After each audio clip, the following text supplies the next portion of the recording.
Dr. Eleanor Drage, thank you so much for joining me on Generation Uncharted. How are you? I'm great. Huge thanks for having me. It's my honor. For those that are not familiar with your work, would you just like to give a bit of an overview of what you do and what you've been up to? So my specialism is feminist and anti-racist approaches to AI. I have a strange background. My first degree was in French and English literature. I then worked in tech for a bit, did an even odder PhD in the history of women's science fiction from 1666 to the present, and what they convey about what it means to be human in ways that undo the categories of race and gender, etc., or sort of reformulate them in interesting ways. And I now work for a centre at Cambridge called the Centre for the Future of Intelligence, which is very interested in the narratives of AI, so the stories that we tell about it and how that directs policy and innovation. Well, I mean, you kind of make me feel like I'm not even intelligent enough to ask you questions. That's so much stuff. I love it.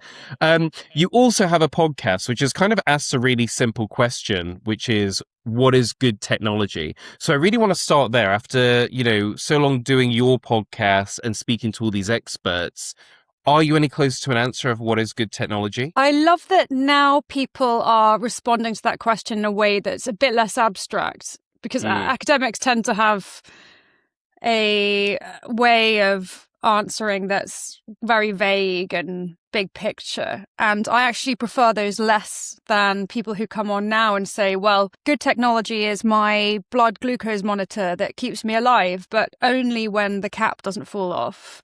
And only if it's created from materials that are made in a way that's sustainable and the people who are making them are paid well. So there's many different approaches to that question, and it's supposed to be a provocation. It's supposed to be silly and fun, and there is no such thing as a good robot. And the people who came on at the beginning, who were very famous but very available because it was lockdown during the COVID-19 pandemic, and that's why we were really fortunate and had people on our bookshelves on at the very beginning, they seemed to like it, so it stuck. And now the podcast has become a book, a series of edited essays called The Good Robot. And to me, they're a great introduction to different ways of looking at the question of what it means to live a good life with AI, which is the fundamental question of both ethics and of gender studies. What is it to live a good life with each other on this planet with people we did not choose? Yeah. I guess I have to put this to you, but I know we're going to go a lot deeper. A lot of people right now seem to be in three camps, I would say, on AI as a whole. You've got the people that are worried that the robot's going to take over, it's the end of civilization. You've got the people that will say, we're about to be in utopia, no one's going to ever have to work, the robot's going to do everything for us. And you've got the people in the middle that are kind of like, this is all overinflated, ChatGPT is all right, but it's going to be marginal gains over years. Do you think that all three views are valid? Are they underestimating the issues that are actually present? Where do you stand on that kind of future gazing about what AI could do for us? So in my book, which came out yesterday, which is called What If We Got AI Right?, I'm giving an approach that is neither apocalyptic nor utopian not in the sense of the utopian narratives that I looked at during my PhD, but very much the utopianism we're getting from Silicon Valley. If we get artificial general intelligence, so hypothetical AI tools that can do a number of different tasks and can generalize and therefore are more akin to the Terminator scenarios that we've been fed, that then we'll have eternal leisure and just be twiddling our thumbs. And what I wanted to do was break a ground that was even, that was realistic, that was upbeat, because I think that we get a lot of doom from these, high priests of doom in Silicon Valley, and the paralysis that we're fed, this idea that, we may die, but it'll be worth it in the end if we all get star energy, is making us powerless. It's taking away our own agency, when really we have the power still, although we may read the news and think this is happening to us, we're just passive recipients of technology. We still have the power to say to our boss at work, look, what is this tool? Why are we using it? What's the data that you have that suggests that it will make us more productive or increase our well-being at work or improve outputs? And I think that we can break this hype cycle and start using AI for things that are useful and good.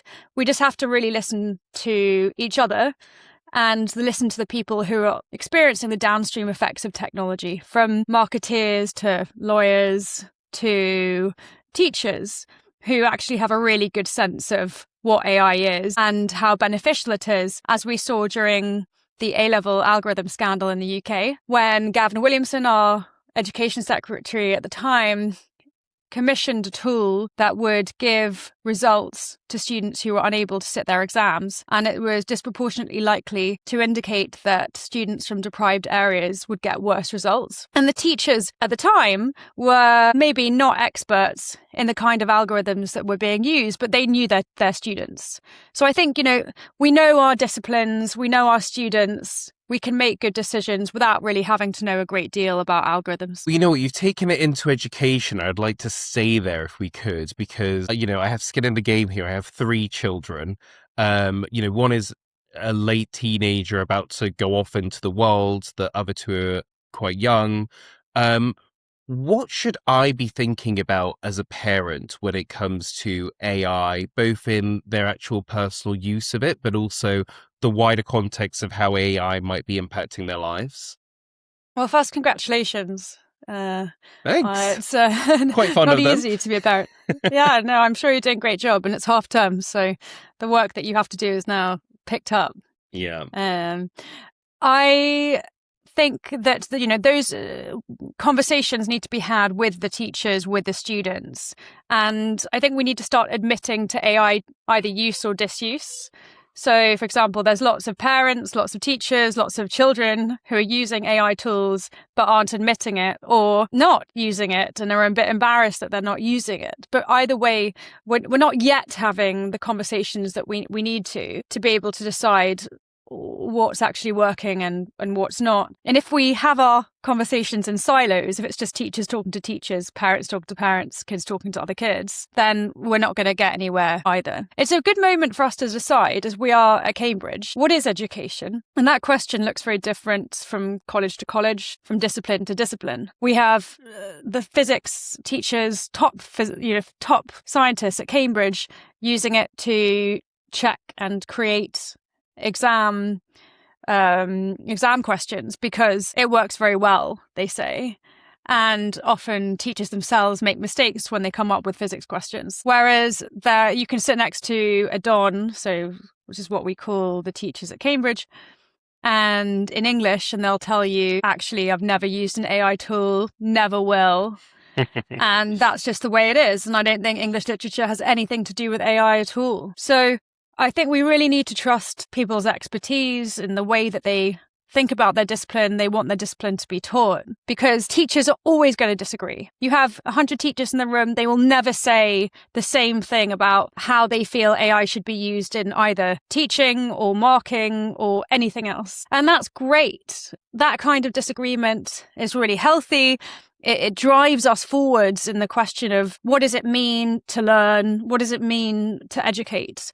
And I'm really happy that in my job, at least, I get to kind of stimulate those kinds of questions. I think you're totally right. I think debate is good, but at some point, decisions have to be made. And it kind of feels like the decisions around AI are made by very wealthy people in Silicon Valley. I wonder where you think the line should be at the moment on, we have the technology, so we just start using it and integrating it, versus should we have a vision and build the technology around what we want it to do, particularly when it comes to children. Like, I actually think an AI that's sort of with my child from the beginning of their academic journey, that starts to learn, oh, you know what? They don't really retain information when it's written out. So I'm going to generate a video for them to show them the concept and to sort of, learn with them and sort of say, oh, I know that they haven't really understood this concept, so they're getting tailored homework tonight. To me, that seems like, oh, well, that might be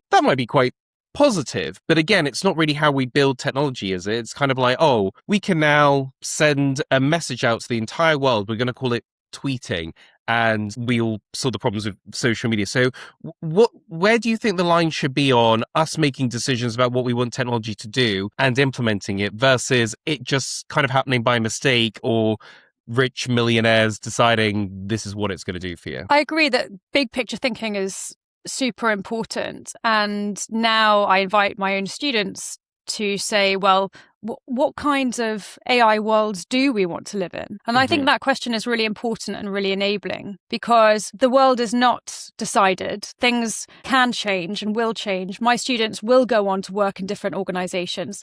And I encourage people not just to apply to Google, but also to apply to cool companies in Latin America who are making software solutions or cloud computing available to specific communities and work with those communities and have a completely different business model that's distributed, that's ecologically responsible, etc. So the big picture question of, well, what would we like an ideal school to look like with AI is a super important question to stay with. And I think one that actually works very well alongside the day-to-day questions of what kinds of statements do we want students to sign to make sure that they're not doing something that actually isn't in line with what we accept or find appropriate within the university. So, for example, at the centre that I work for at Cambridge, we have our own thing that we ask students to sign. That is a set of policies that we have that dictates very specifically in that kind of small question, not necessarily big picture thinking, but is it acceptable to use AI to join together two sentences or to support students who are speaking English as a second language with rewording a phrase? Okay, sure, maybe. Is it acceptable for students to go to ChatGPT to help them answer a question? And those things may seem small-minded and short-term, but they do run alongside our big picture thinking, which means that we're constantly having larger debates as a centre. We are updating our policies and making sure that this is an ongoing conversation. Ethics is not a decision we make once and then leave. And unfortunately, because that is sort of the model of regulation, the law is decided and it's left until it no longer works. This is a model that has been reflected in ethics too. But we need to be light on our feet. We really need to have momentum and keep these conversations continuous and make sure that they run alongside a commitment against defeatism, against techno-determinism, this idea that the future has been decided for us. Are there any things that we can look to from the past to really help us with this? As you were talking there about, is it okay to use ChatGPT to join up two sentences or to look at the answers for a question? And, I have these debates in my own life now where I'm very much like, well, I'm sure when we went from only having the library to having the internet, there were probably people that felt that Googling was cheating a little bit. But, do we need to redefine what we expect people to know, and that actually people probably have a greater general knowledge than ever before, but the specifics of, when was Henry VIII's coronation or whatever, probably people are going to go and check that. So how much does history and how we've adapted to technologies before influence the thinking? Yeah, and I should say now that I'm not a teacher, I have no teaching qualifications, as is extremely common at Cambridge, where unanimously, I think a lot of students will say that the teaching is quite poor sometimes because we're researchers who also teach. It's really, to me, a lot of these historical moments are really important, but we have amnesia both as a university and as a society in general, and really struggle to recall those moments when things really change. We also are very resistant to overthrowing bits of the education system that might not work, frankly. Bits of exams that are no longer suitable because it's expensive, because it would require the government to really throw itself behind a whole different way of doing education. In Italy, where I did my PhD, they don't do many of the exams in a written way. A lot of them are oral. And of course, this is completely ChatGPT proof, because you're essentially going to meet a teacher and then they ask you questions and then they adjudicate you based on those responses. And that process I always thought was so medieval. At my university at Bologna, you had 800 students who would wait in a huge room to be called up one by one. And at the end of the day, if your name hadn't been called, you'd have to come back the following day. It was so disorganized, insane to me. But they're not having to change a thing now. Whereas I get, particularly now it's exam term, a message every other couple of weeks about, either something that may have been copied in an online exam, or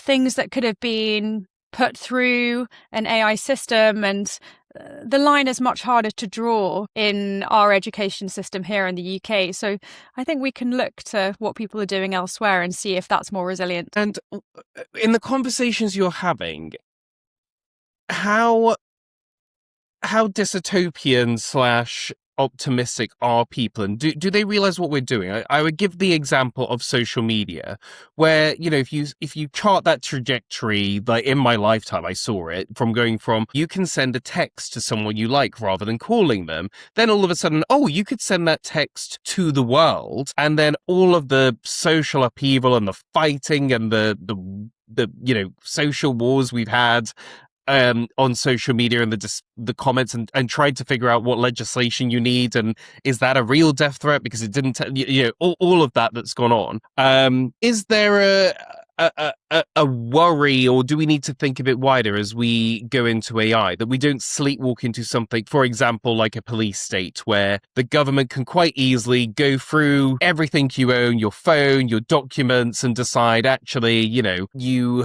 made like things like speeding, like, not the biggest crime in the world. Sometimes people get away with it. Obviously, we don't advocate speeding, but, small infractions that actually I hear a lot about, the kind of digital police state that could happen, there's facial recognition. There does seem to be a lot of anxiety in the society around it, but then maybe more in the legislative space, people say, oh, well, actually, this could be really useful to have AI cameras and to do all of this, and we could cut down on crime. How do those conversations play out? I'm glad you mentioned that, because one of my major concerns is that these small pockets of authoritarianism emerge, particularly in the UK, where the police is not obligated to tell the public what technologies they're using.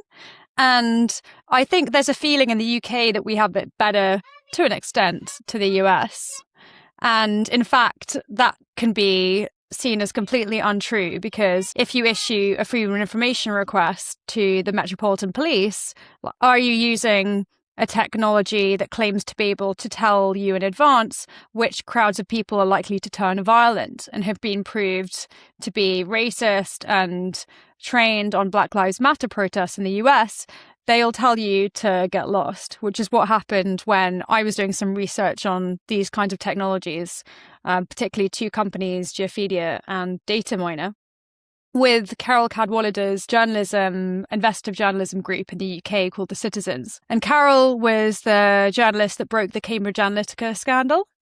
Right. A while ago, and this company that was implicated in changing election results by getting people to vote in a way that they might not have done otherwise. And I loved working with these journalists, because to me, it was what AI ethics really is, which is collaborative conversations, doing different kinds of work together. And I was working with a great guy called Max Colbert, who had sent dozens of freedom of information requests to the police asking about their use of this specific technology. And they just told him to get lost every time.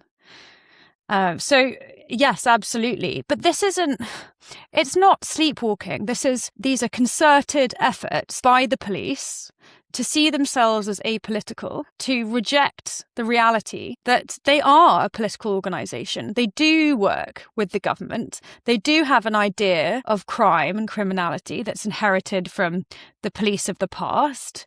And this is not to say that all of the Met Police, they're not bad people, but by refusing to accept that technology is not neutral, it's not objective, they are actively discriminating, actively creating pockets of authoritarianism. So what are some of the things that we as citizens should worry about if they have this technology and we don't know what they're using? What could that look like for the everyday person? Well, first of all, don't worry about it. Write a letter to your, to Parliament, to your local MP, raise awareness, talk about it with each other.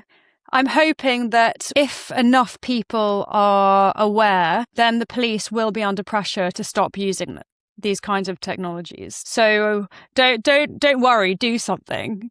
Yeah.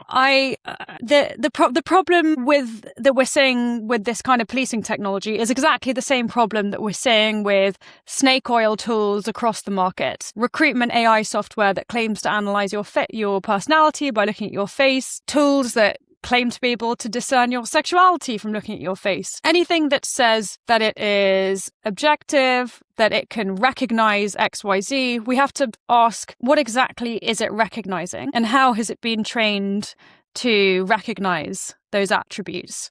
And at the end of the day, it's data labelers who are, in the case of the recruitment tools, looking at faces of people and writing extrovert, introvert, conscientious, agreeable next to them. So we're essentially automating human opinion still.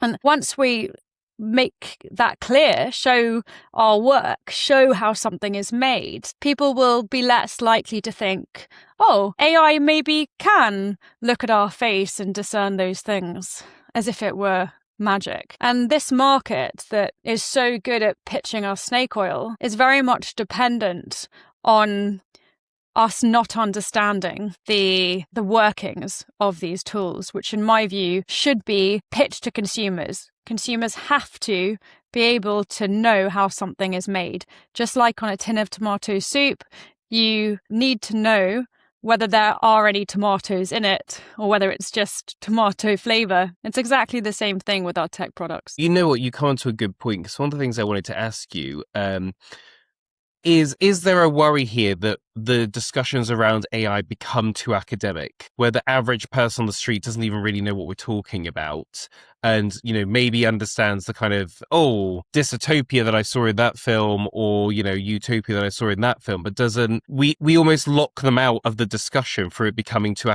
academic? Yeah, and I should probably shout out my boss here, Professor Stephen Cave, who is really keen on everything that we do in our department being made public in a way that's understandable, creating things for the wider world that people can understand. And actually, this is not a popular idea in academia, which really doesn't value public work. For example, the book I just published, What If We Got AI Right, is not going to be as good for me for my promotion as my academic books. But it's so important for the public, because what I'm essentially doing is distilling the past, 5 years of my research work into a book that my mum can read. Right. So one of the bits of research that we did with Stephen and some other colleagues, Candida Howell and Kerry McInerney, was we watched 200 science fiction films a couple of years ago at Christmas, and which it sounds fun, but it was hell because there are so many really bad ones. 200 over Christmas? I feel like there's not enough time over Christmas to watch 200 films. Well, we divided them up, but still... It was not good. What we were looking for was AI scientists. And then when an AI scientist came onto the screen, we would write down their gender. So how their gender was depicted on screen. I mean, what we wanted to see was whether Hollywood was diversifying the AI scientists that they were depicting or not. And we found that while in real life, 19% of AI scientists are women, which is not great. On screen, that number drops to 8%. So half the number as is in real life, which shows that Hollywood is even worse than we are in the real world at depicting AI scientists in a diverse way. And by eliminating women from AI science positions, Hollywood is showing children who go to watch science fiction movies and job seekers and graduates that women can't be AI scientists. And this is a statistic and a reality that makes sense to everyone. It's the kind of research work that is really understandable. It's not niche and academic. It's a really understandable thing. And so I feel really privileged to be able to be part of a team that values giving the world important information and important directives, and to be able to go out and create policy from those in a way that actually does make a difference. Yeah, that's great. I mean, talk to me a little bit about feminist AI, because I know this is a topic that you've done a lot on. What is it for the uninitiated? Why is it important? And what outside of the watching all those films, which I loved, what else does that actually look like in practice? Yeah, so it's not coloring robots pink. What is Be nice feminism? though. But I know I love pink. You know, my hair. If you're not watching this on YouTube or wherever you should be, but Yeah. I have been working in gender studies and feminism for a very long time. And I think I've only really just understood what feminism means, because it means so many different things to different people. And everyone that comes onto my podcast has a different approach to feminism. And sometimes I claim them as feminist or claim their work as feminist when they might not have even thought that it would be. Like, I had a guy called Richard Bowman who helped create a microscope called Open Flexure that's a distributed that is basically a 3D printed microscope that you can use anywhere in the world. It's extremely cheap to make. You can create it using off-the-shelf parts that are 3D printed, and that means that instead of a hospital in Nigeria having to pay $1 million plus for a microscope, that then it breaks, they have to send it back to the US. Some company in the US makes the money, they don't make the money from it. Companies across the world can benefit from the open license and make money from that.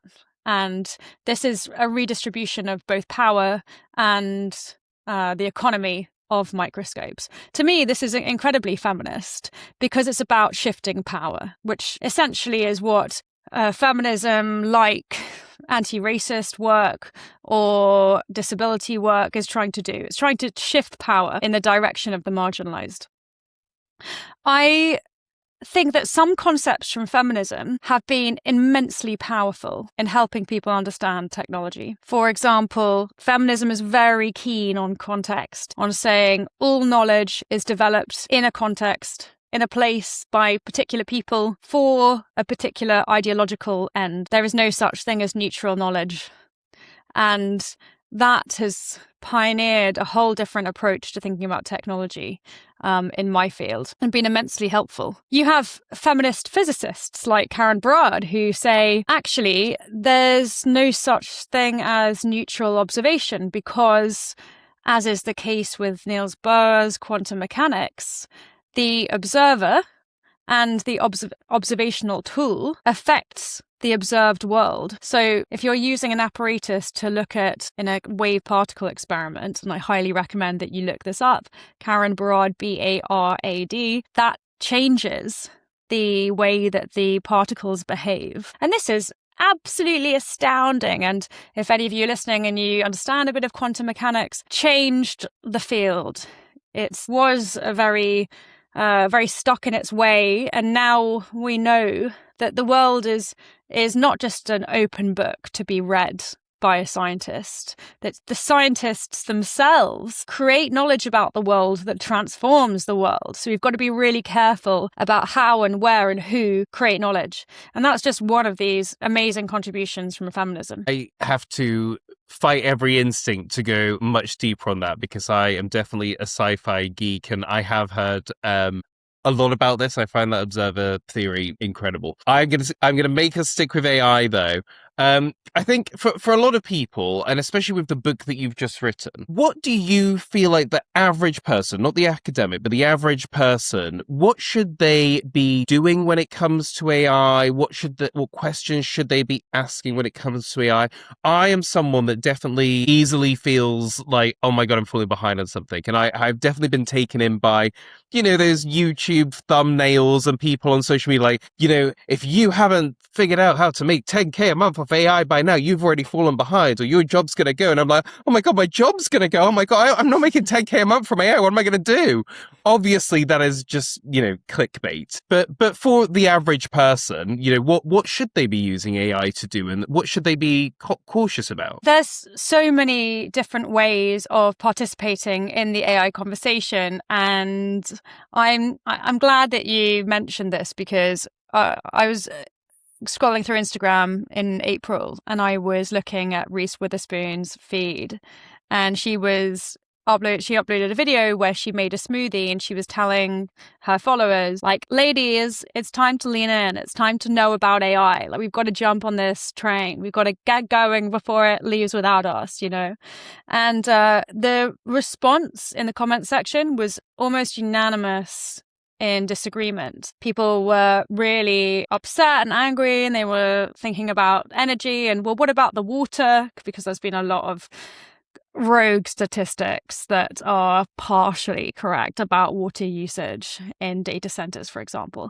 And it showed that people, they don't want to be left behind. Of course not. You know, women at work are already feeling like we know that women are not compensated enough. We know that they're feeling like they want to be part of C-suite conversations where they're not already. So, but yet they are more tuned in to the negatives, the social issues, the harms of the technologies we're being asked to get on board with.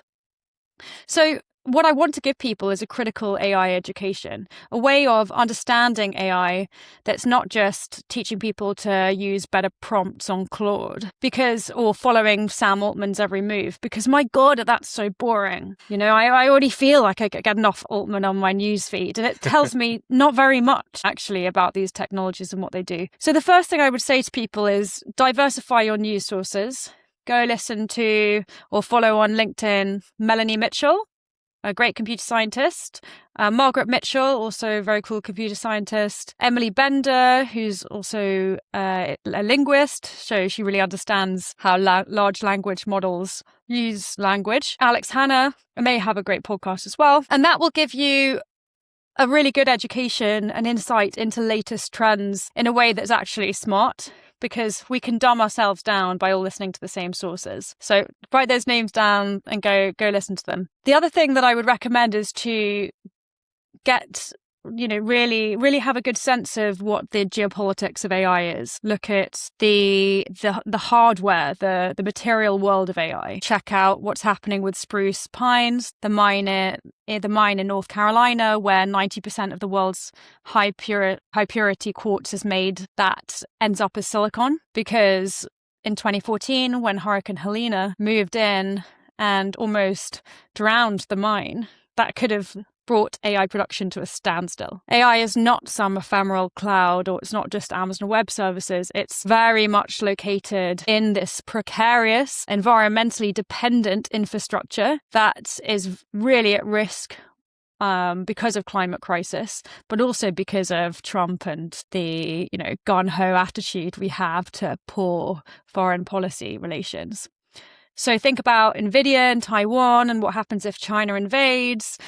Think about where your local data center is. And there's a cool researcher called Anne Pasek who has a fun tool online where you can find out where your local data center is, or where the data center that holds the servers for your favorite website is. So when you're tuning in, the data is going all the way to Arizona, and that will give you a better understanding of the world in which AI is currently operating in. There's also been some really cool efforts by Wikimedia Foundation to reshape the way we think about data centers. So they're getting kids, for example, to draw data centers and to ask questions about energy consumption, about whether a smaller data center housed in your school could be running the servers that your school needs in order to function, and the heat that comes off it could power the gym or the swimming pool. And I love these kind of community oriented approaches to rethinking AI infrastructure. Did say something there that I just have to circle back and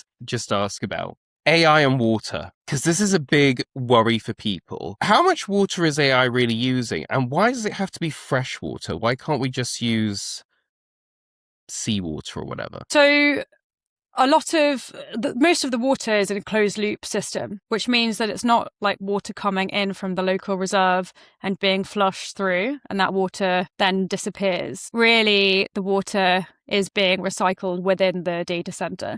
There's been some interesting work by some journalists and researchers who were investigating Karen Howe's book, which I think has had some pushback for being not completely correct in the statistics that she has about water.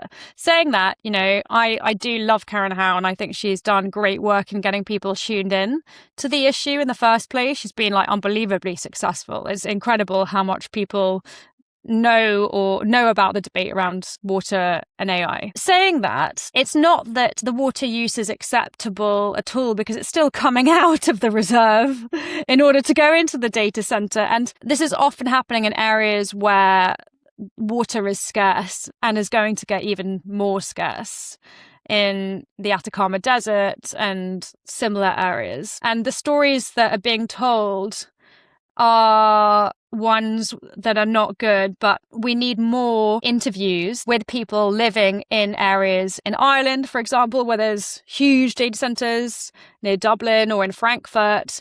And one of my, I have a mentee that's in the Netherlands, and she's going to go out and interview people with a research project, which I think is really cool and interesting, because the public really wants to hear stories of water consumption that are both stories that rely on correct data, which is important, but stories of people who are living close to these data centers as well, which is something that we don't have enough of. What is 100% true is that bad planning, rushed data center construction, is more likely to result in data centers that rely on fossil fuels, because fossil fuels are quick and easy to use as energy sources. It's very easy to set that up in a way that makes sense, because we've been doing it for so long. We're so good at relying on fossil fuels. So if you want a sustainable data center that relies mostly on wind power or solar power, it takes a long time. You have to really think it through. It has to be well planned. So we need excellent urban planners. We need to stop rushing and really consider how are we going to do this in a sustainable way. And it's just common sense and good planning that will really save the world. I love that. Well, I want to end on a question really about your book. So one thing I think of when I wrote my book is how much it actually challenged my thinking as I kind of went through the process. And I mean, our books are very different, because mine was basically an amalgamation of my work. And it was, reading things I wrote 10 years before and thinking, did I really say that? Did I really publish that? But obviously you've been working in this space for a while. What kind of things, where did you have your thinking challenged as you pulled together your book? Because I always think that's quite interesting when someone's been in the space and sort of has a set view, to then have your thinking challenged as you're putting together a book is quite interesting. So what were some of the things that you found yourself being challenged on? Well, first of all, thank you for putting your book about bisexuality into the world. I remember when I first realized I was bisexual, and at university, I was trying to find good volumes on bisexuality, and I could only find one, and it was this really thick tome that had on the front of it a picture of a plug socket. And it made me laugh, because my mum, who's a very old lady, very well-meaning, nice lady, but she thinks about bisexuality as alternate current and direct current. And that made me laugh, because that was sort of the symbol that was used on this quite old book. So I'm glad that there are new, relevant books coming out. I don't think we have enough. Thank you so much. And I think actually with how you've described your book, which I haven't had the pleasure of reading yet, but because it only came out yesterday, but I think, what I tried to do was get away from that academic side and really put it into language people understood. And it sounds like there's a bit of a similarity there with your book. Yeah, for sure. And I think it's a way of training your brain. And actually, it doesn't matter if you're an academic or not. All of us know what it's like to come home from work and, your other half or a friend or whoever it is, your child asks you about what you do, and you have to reframe it. You have to find a way of talking about it that makes sense to them and speaks to what they know and the kind of language that they use. And it's a really great exercise for the brain. I'm sure it fends off Alzheimer's in many ways, but it helps us speak to each other in ways that are intergenerational and, perhaps across the political aisle. Sometimes those conversations with family can be challenging.